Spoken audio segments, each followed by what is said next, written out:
Ça a l'air de marcher mieux, non? On peut repasser au téléphone. Oui, alors on est de retour sur le plateau de TV Debout, en direct live de la place de la République. On a coupé un petit peu l'AG parce que pour des problèmes d'électricité, nous n'avions pas le son, comme vous avez dû le constater. Alors je me trouve avec Manon. Manon qui est de la coordination Eau Île-de-France. Qu'est-ce que c'est que cette organisation? Alors la coordination, c'est une association qui s'est montée en 2008 et qui a pour but de promouvoir l'eau comme bien commun et de lutter justement contre la privatisation de l'eau et d'essayer de faire en sorte que ça se diffuse. Il n'y a que le mien qui marche? Aïe. Alors, on va... Ouais. Alors, on va recommencer. Désolé, petit bug technique. Je repasse la parole à Manon qui commençait de nous expliquer ce qu'était la coordination Eau Île-de-France. Manon, si tu veux recommencer. Je vais recommencer alors. Donc c'est une association qui a été créée en 2008 et dont le but premier est de promouvoir l'eau comme bien commun, éviter les appropriations et promouvoir la gestion publique de l'eau. Parce qu'il faut savoir qu'aujourd'hui, en fait, il y a deux systèmes. Enfin, il y a avec des nuances, mais il y a la gestion publique, donc c'est-à-dire l'eau gérée par les municipalités, l'eau potable que vous recevez à votre robinet.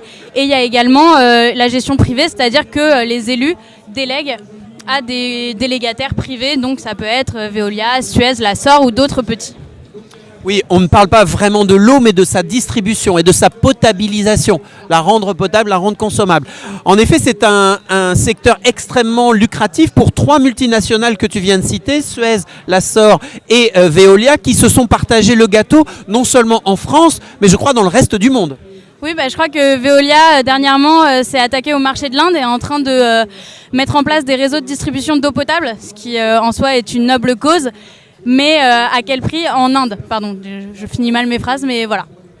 Donc justement, ils se sont fait épingler en disant que oui, certes, ils distribuaient de façon pérenne l'eau potable à cette ville, je crois que c'était à Bangalore, mais pour un coût qui est tellement excessif pour la plupart des habitants que ça pose problème. Et c'est là où justement ça rejoint un peu notre lutte de dire que l'eau c'est un bien vital, que sans eau on ne vit pas, et que du coup ça ne devrait pas faire l'objet de cette appropriation privée.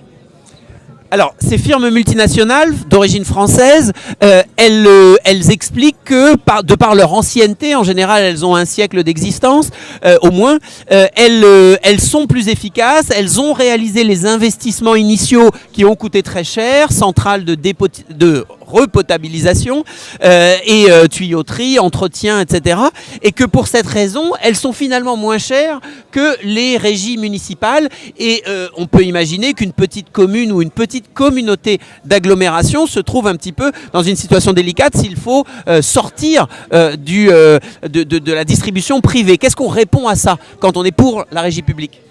Alors on répond que peut-être qu'elles ont un savoir-faire, mais finalement la gestion publique là aussi, parce qu'il y a un transfert. En fait, les personnes qui travaillaient au réseau de distribution d'eau potable dans le privé vont ensuite passer dans le public. Donc de toute façon, ces compétences-là et ces gens qui avaient la compétence ne vont pas partir ou disparaître du jour au lendemain, ils restent là.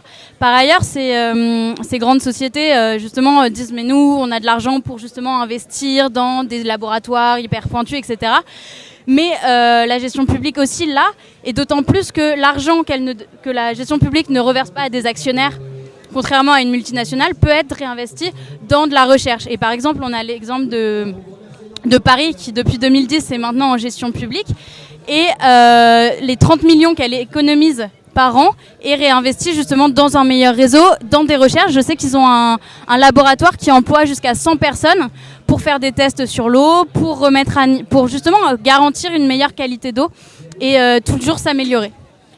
Et puis surtout, je crois savoir que la facture d'eau des Parisiens a été réduite considérablement. C'est-à-dire qu'en dépit de ces investissements que prend en charge la régie publique de la mairie de Paris, eh bien, il y a une baisse significative. Je crois que c'est de l'ordre de 30%, donc c'est vraiment pas négligeable. Voire 40% en fait, entre par exemple Montreuil, donc, qui est aux portes de Paris, et Paris. Parce que l'enjeu derrière cet accaparement par trois multinationales principalement et quelques autres au-delà de la distribution de l'eau, c'est d'abord l'accès à l'eau. Tu parlais au début de l'eau bien commun, bien public. Est-ce que tu peux nous dire un petit peu les conséquences ravageuses qu'a eu et qu'a encore cette privatisation de l'eau ? Eh ben, par exemple, donc, comme le but de ces sociétés, c'est de fournir un service, mais c'est surtout de récolter de l'argent, de faire des bénéfices. Donc les gens qui n'ont plus les moyens de payer leur eau, qui est 40% plus cher qu'en régie publique, voient leur accès à l'eau coupé.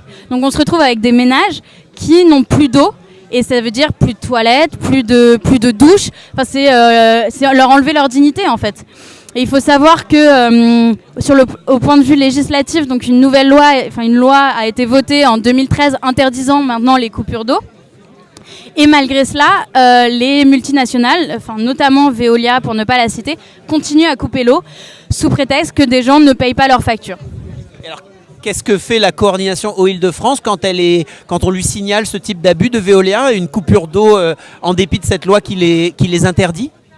Alors, on alerte tous les élus qui restent responsables du service d'eau sur leur territoire. On alerte également Veolia ou la multinationale qui coupe en lui montrant qu'il est qu'elle est dans l'illégalité la plus totale.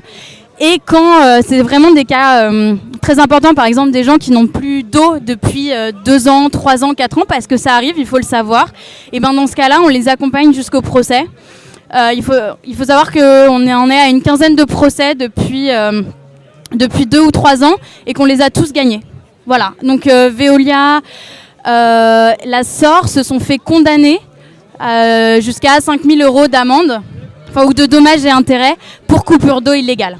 Maintenant, le nouveau combat, c'est sur la réduction de débit, parce qu'ils ne coupent. Alors maintenant, ils disent qu'ils ne coupent plus, mais qu'ils réduisent le débit, c'est-à-dire qu'ils mettent une petite pastille dans les tuyaux et vous avez un filet d'eau. Ça s'apparente très clairement à une coupure parce qu'avec un filet d'eau, on peut rien faire. La chasse d'eau ne marche plus. Souvent, les appareils ménagers, du coup, se cassent parce qu'ils sont pas assez alimentés en eau. Alors eux, donc les multinationales qui la pratiquent, déclament haut et fort que c'est légal. Il s'avère qu'en fait, il y a un décret qui a été confirmé par un nouveau décret là en 2014 qui dit que c'est interdit. Et il continue quand même. Alors là, justement, on est sur des procès concernant des cas de réduction de débit. Plutôt là, en janvier, on a gagné un procès contre Veolia. Et la SOR a interjeté appel sur un autre procès où elle avait perdu sur des réductions d'eau.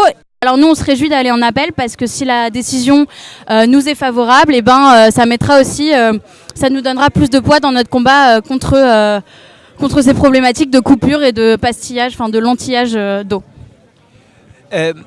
Un mot aussi peut-être sur le travail de la coordination Eau-Île-de-France que tu représentes ici, en lien avec les peuples des pays. Secouer un petit peu le siège de Veolia il y a quelques années, etc.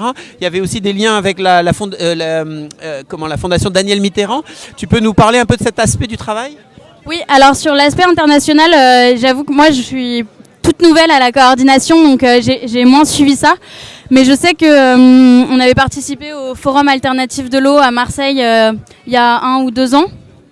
Un peu plus, voilà. Et après, sur la fondation Daniel Mitterrand, la fondation France Liberté, on se relaye justement sur ce combat de l'eau comme bien nécessaire à la dignité de chaque être humain. Et donc voilà, on est en lien, ils nous aident sur ce combat-là. D'accord. Un des autres dégâts de ces multinationales et de la privatisation de la distribution de l'eau, c'est notamment que les firmes multinationales, accumulant ces super profits, s'étaient engagées bien sûr à entretenir les réseaux, et au lieu de faire cela qui aurait évité un certain nombre de fuites d'eau, de gaspillage de ressources, eh bien pour quelques-unes d'entre elles, elles ont spéculé, c'est-à-dire qu'elles ont détourné ces fonds-là, que par obligation elles devaient conserver en réserve, pour investir dans le cinéma, dans d'autres choses. Donc c'est à la fois la privation d'eau pour les plus pauvres et le gaspillage de ressources et le gaspillage d'argent pour ce qui est ces entreprises. Merci Manon pour la coordination Île-de-France. Un petit peu de publicité, il y a un livre, Désobéir pour l'eau, qui reprend un petit peu toutes ces actions que l'on peut mener pour lutter en faveur du retour en régie publique de l'eau. Et il se trouve que ce livre est disponible place de la République sur la Nuit debout. Et puis il y a un film de François Guilleux, Vague citoyenne, qui parle un peu du combat que vous avez mené pour le retour en régie publique de l'eau. Un mot encore ? Juste un dernier mot, vous pouvez, si vous connaissez des gens qui subissent encore des coupures d'eau, des lantillages ou qui veulent juste parler de ces problématiques-là ou qui ont des témoignages à nous apporter, on est preneur, on est ouvert et on a un Facebook Coordination Eau Île-de-France et on est également sur Twitter et puis vous pouvez toujours nous envoyer un mail à coordination@eau-île-de-france tout attaché.fr. Voilà, merci beaucoup. Merci Manon.